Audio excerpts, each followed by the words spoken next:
What's going on, everyone? Part 2 of this video. Back out at Beach Ridge Trail. Stopped at Kennedy Meadows again. Another challenging spot here. I'll sit down and waddle, I guess. Oh! It's not too bad, I guess. It just looks a lot harder than what it was. Okay, I'm gonna stand over that. Woo!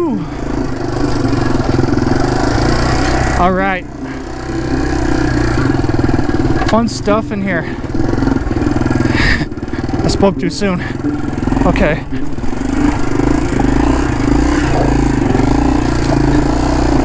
Woo! There we go. There we go. Man, Beach Ridge is pretty technical. It's pretty rocky. Not too bad right here, but back there it was really bad. I love trails like this, but it does get old after like a half hour of riding it constantly. Sometimes you just kind of want to chill and get off of stuff like this. Ugh. So my dad just bought a bike finally. He always sends me, for the past like couple months, he's been sending me links on like T-dubs from the marketplace or other dual sports, and he finally picked up a really clean XR 650L from his buddy. So I can't wait to go home and ride that thing. Oh my, I wasn't paying attention. Jeez. Yeah, but it's super clean. It's got a different headlight on it. Got black plastics. It looks sharp. It looks really good. I don't miss those days.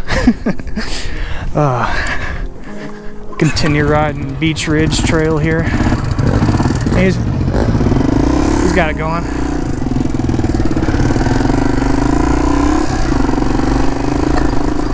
So my coworker, he just bought a TW200 from the 90s, and he wants to ride with me tonight.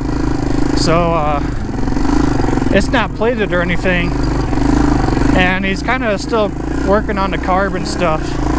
So I'll take him out by a wagon wheel around sunset, and then I'll do some seed trials, and if he's worthy if he's more than capable to ride these trails, I'll take him up here sometime.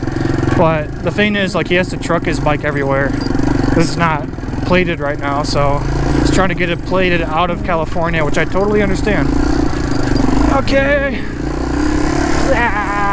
If he ever wants to sell that bike, I might buy it off of him, to be honest, because that'd be a good donor engine for the T-dub here if I destroy it again. I'm not trying to, but if it's time for a rebuild and I got a XT225 engine lying around, definitely gonna do that swap. But if it's like a fully functional bike, I wouldn't want to rob that engine. But if it's all beat to hell, if it needs more work than what it's worth, I wouldn't mind having that bike just around. Have that engine. It's hard for me to talk going over this stuff. Okay. Woo! Getting kind of tired of stuff like this. Ugh. Come on. There we go. Oh! Jeez!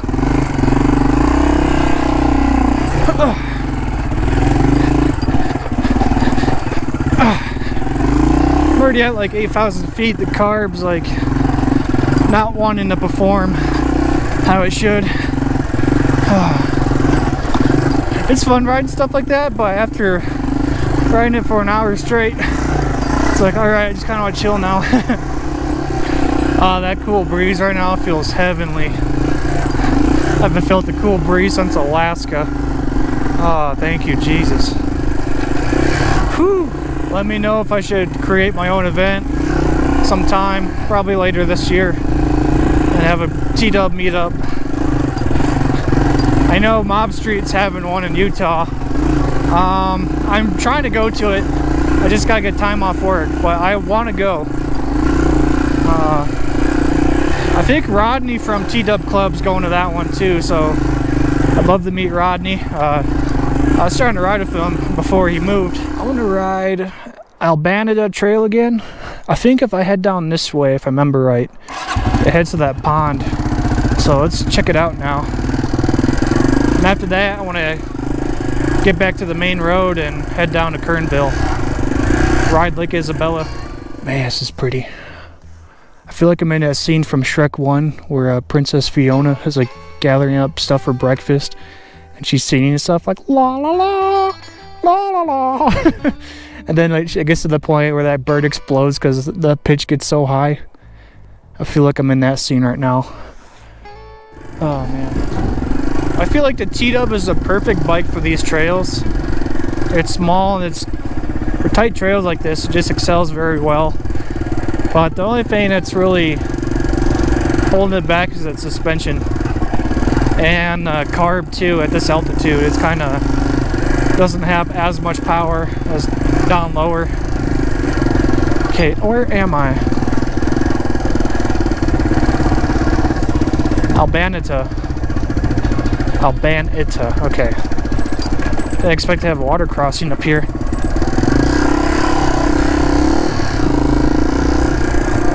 I don't know, I could never pronounce that. It's not that hard of a word, I could just never pronounce it. Albanita. What does this smell like dish soap in here? What is that? Hey, a black bear! Let me get up my zoom here on my phone. Yeah, I never would have thought I would have saw a black bear. See, pardon me, my shaking here. What is he eating? He's eating something over there. Huh. Pretty, man. Wow, I just love this place. Alright, let's keep going down the trail. I love technology and smartphones nowadays. My Nokia 3310 could not do that super zoom right there. Okay. Let's keep riding.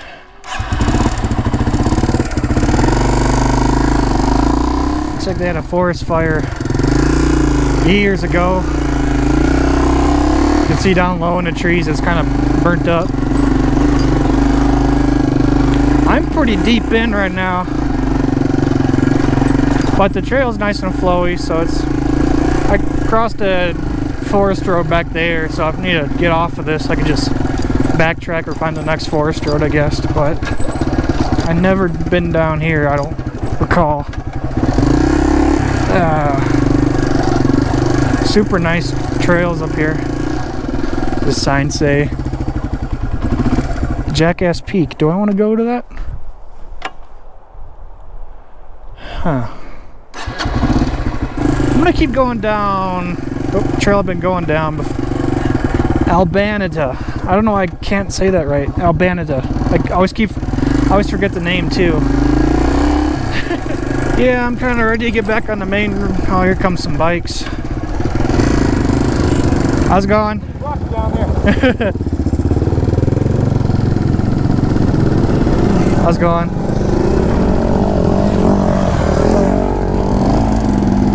It's a TW200. You don't see those too often. I always want to ride one. After watching Torture Test magazine, I kind of want to get one now. A guy does the Glen Helen with it. The guy's crazy, man. He wasn't lying. It does get pretty rocky. Switchbacks. Jeez. Gosh.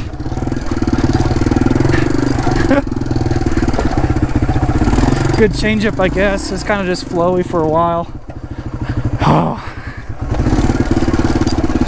At least I'm seeing other people out here. It's just me riding by myself. I feel a little bit more comfortable now.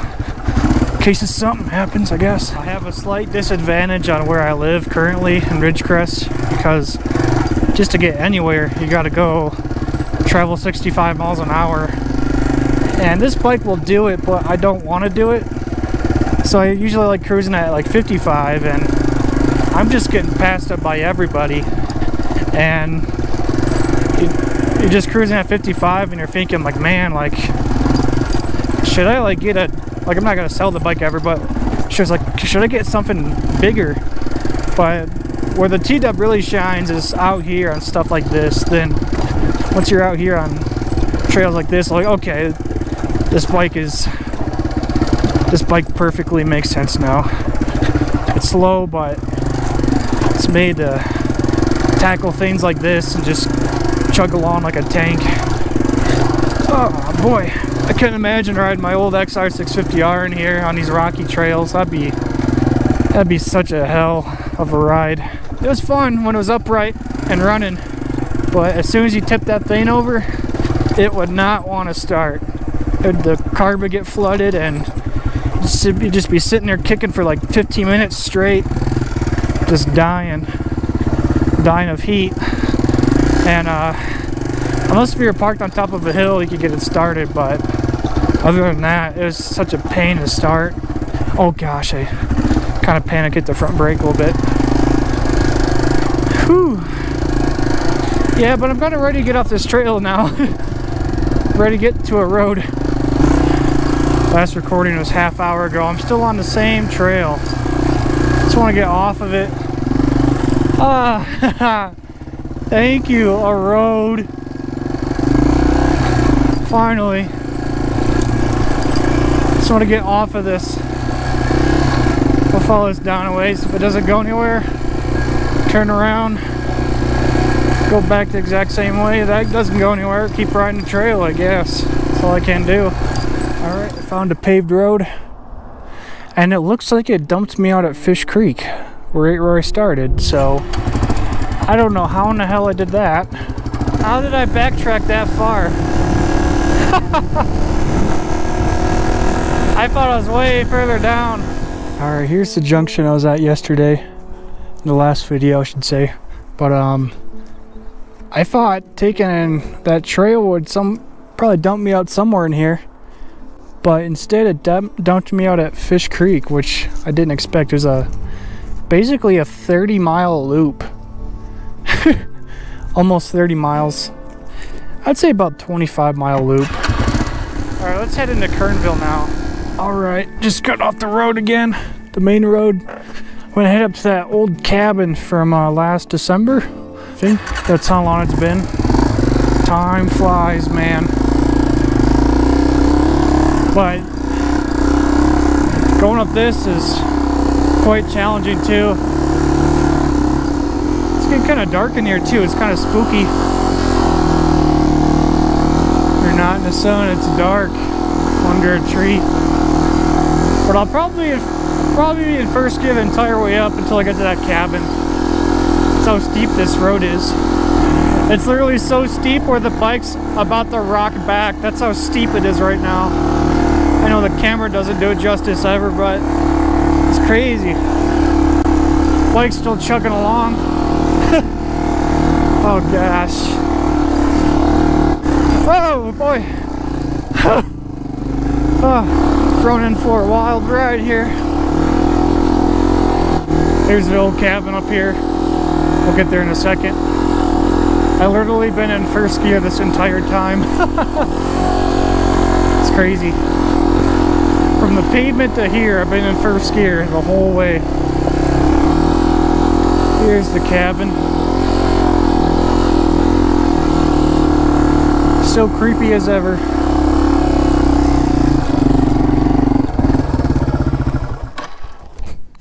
It was December last time I was here. Anyone camping in here? Hello?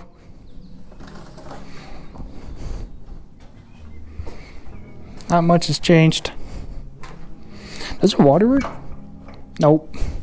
I like how the cabin out at where me and Lauren stayed at, up by a Ballarod, that water actually works in there.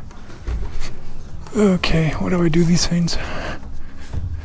Whew. I need to come camp here sometime.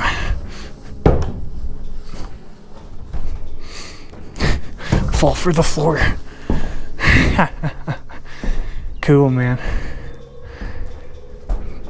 Still just as I remembered it.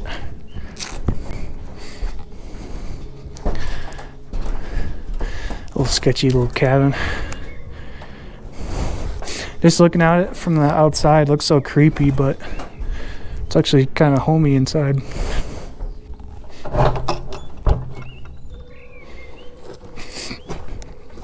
Glad I brought my car. It's kind of chilly up here.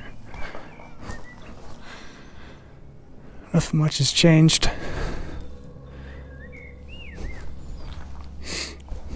Looks like they put a little bit of time and money in this place and then abandoned it, or something burnt down. I don't know.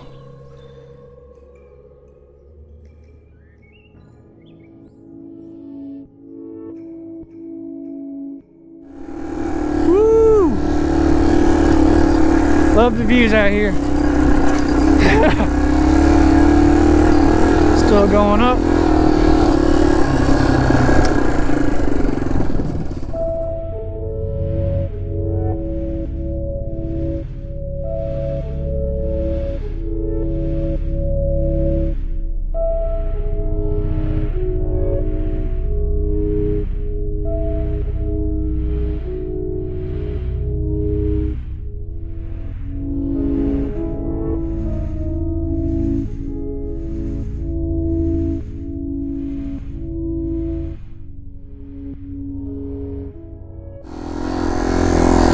Alright, just pulling up to the top of Sherman Peak. Woo! Nice evening out, man. It's been a long 2 days on the T-Dub, but I'm glad it came out. Woo! There we are.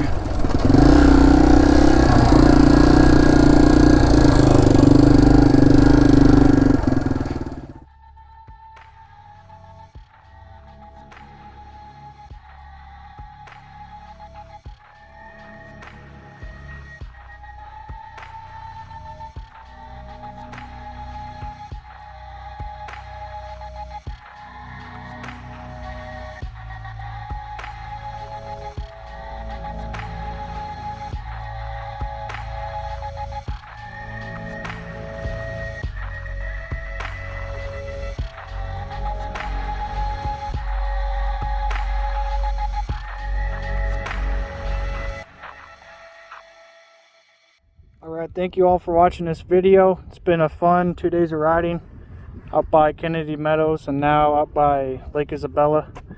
I want to do this ride one more time in the near future and try to find that one spot I was talking about, but I would ride down in there where I usually ride on the beach, but it's getting kind of late and I need to get going home and I'm starving, man. I need to get some food. But thank you all for watching this and y'all have a good one now.